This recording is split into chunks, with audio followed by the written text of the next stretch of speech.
আসসালামু আলাইকুম। আজকে আমার বাড়ির পাশে পেয়ারা গাছ থেকে পেয়ারা পাড়াইলাম। বাড়ির পাশে জায়গা থাকলে গাছ রুপলে, ফলন্ত গাছ, যে কোনো ফলন্ত গাছ আপনার অনেকটা সুবিধা।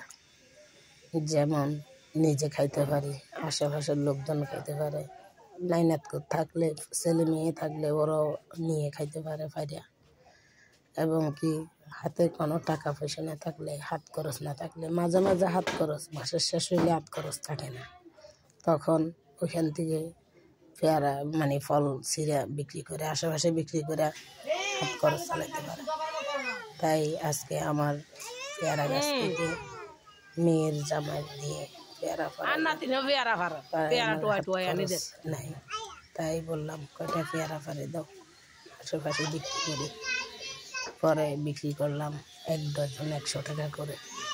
আমার এখানে অনেকে নেই, পেয়ারাগুলো অনেক মজা, দেশি পেয়ারা, তাই অনেকের পছন্দ। পেয়ারা পারলেই সবাই বলে আমাদেরকে দিও, আমাদেরকে দিও। পরে আমি 1 ডজন 100 টাকা করে ওদের কাছে বিক্রি করি।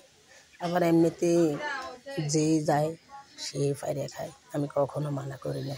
এটা একটা আল্লাহর রহমত, ফলন্ত গাছ। তো বাড়ির পাশে আপনারা কেউ যার জায়গা আছে, এটা করে ফল গাছ রুকিয়ে দেখবেন, অনেক শান্তি, আনন্দ।